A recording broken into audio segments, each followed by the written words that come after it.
నిన్న కేసీఆర్ పోయినా కాకపోతే పెద్ద మనిషి నాకు బువ్వ పెట్టలేదు అంతే కానీ మంచిగానే చూసుకుంటూ మరి ఆయనకు కూడా ఉంటది కదా మొత్తం చూసి మన పెద్ద మనిషి గారు పోయినా చూసిన కేసీఆర్ దగ్గర నిద్రవటనియలే కరెక్ట్ గెలికినావు పూర్వము చిన్న పోరగాలప్పుడు ఎన్న కుప్పలు ఆడేది గుంతలు దోగి గింజలు పోసేది ఆ గింజల మీద కరెక్ట్ మూస్తేనేమో అందులో ఎన్ని గింజలు ఉన్నావో అన్ని గింజలు ఇవ్వాలి ఒకవేళ వేరేది మూస్తేనేమో అందులోకి వెళ్ళి ఎన్ని గింజలు వెళ్ళినావో అన్ని గింజలు మనం కట్టాలి అట్లా ఎన్న కుప్పల మీద గింజలు ఆడున్నావు ఆడ మూసినావు అసలు కేసీఆర్ మనసు మీద కొట్టినావు ఎందుకంటే ఆయన ఏం పని చేయలేదో ఆ పనిని గెలికినావు కాబట్టి నిద్ర పడతలేదు కేసీఆర్. ఇవాళ మీ నర్సయ్య తాత మీ బీసీ సంఘాలలో కూడా గెలుకుతందుకు వచ్చిండే సంఘాలలో గెలకనికే ఏమీ లేదు అంత స్వచ్ఛందంగా ఉన్నాం. మీరు ఒప్పనిచ్చి పప్పేట కాస్తున్నా నేను ఇప్పుడు ఇప్పి చెప్తా నాకు ఆకలి అవుతుంది తాత మీరు ఏమని అనుకోరి అంతేనా ఇక వారి చూస్తూనే ఉండరు మన నేను ఇక్కడ బువ్వ తినుకుంటా జర్ర కడుపు సల్ల పడితే కానీ మీ నర్సయ్య తాతకు శక్తి వస్తుంది అప్పుడు ఇటు ఏ రకంగా ఎక్కడ గెలకాలో గెలుతా గంట దాకా జర్ర ఓపిక పట్టుని లోపలికి పోతున్నా బువ్వదిని కూడా కథ కానిద్దాం సరేనా.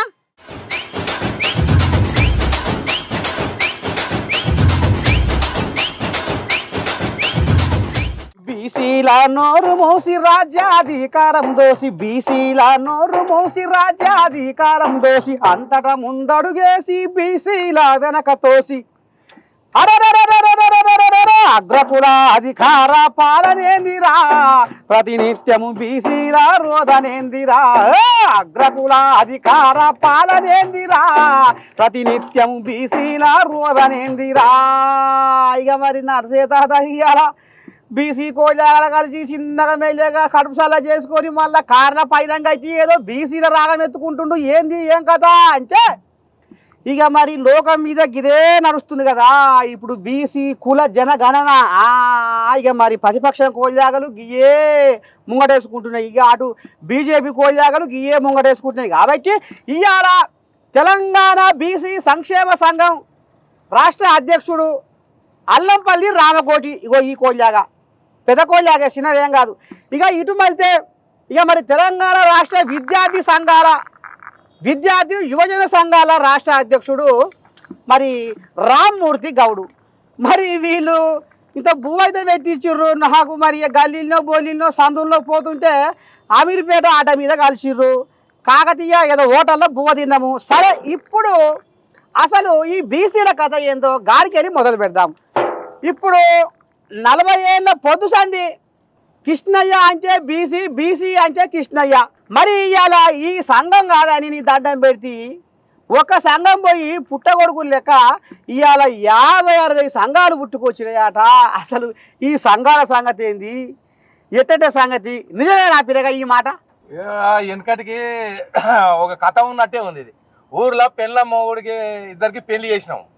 పెళ్లి చేసినాక 40 ఏళ్ళ నాడు వచ్చినాక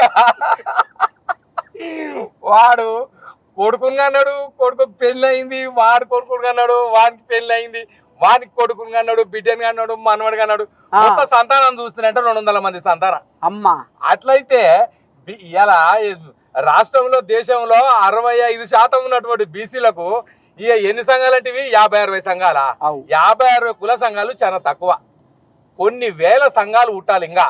ఎందుకంటే ఒక కుటుంబంలోనే 5 ఏళ్ళకు చూసుకుంటే సంతానం చూసుకుంటే 50-60 మంది కుటుంబం అవుతున్నారు. వాళ్ళకి ఇల్లు తలిపోక డబుల్ బెడ్రూమ్లు అండ్రి రకరకాల కోరికలు పుడుతున్నాయి రోజు రోజుకి. ఒక ఇంట్లోనే ఇన్ని కోరికలు ఉంటే రాష్ట్రంలో అట్టడుగున్నటువంటి బడుగు బలహీన వర్గాలలో బీసీలు 54% ఉన్నాము. సమగ్ర సర్వే చేసినప్పుడు 52% ఉన్నాము. 52% ఉన్నటువంటి బీసీలకు 50 సంఘాలు ఉంటే 50 సంఘాలు ఉన్నాయని చెప్తే 50 మంది ఎమ్మెల్యేలు ఉన్నట్లు బీసీ అసెంబ్లీలో 50 మంది పార్లమెంట్ లో ఎంపీలు ఉన్నట్టు ఇప్పుడు ఎంపీలు లేకపోయి ఎమ్మెల్యే లేకపోయి కుల సంఘాల గురించి అడిగి కూడా నిన్ను హింస పెడుతున్నారంటే ఈ కులకు మేము ఎంత ఏ రకంగా కనబడుతున్నామో ఒకసారి. నర్సయ్య తాత ఎందుకు అడిగిండో నువ్వు పసిగట్టలే. ఇప్పుడు ఈ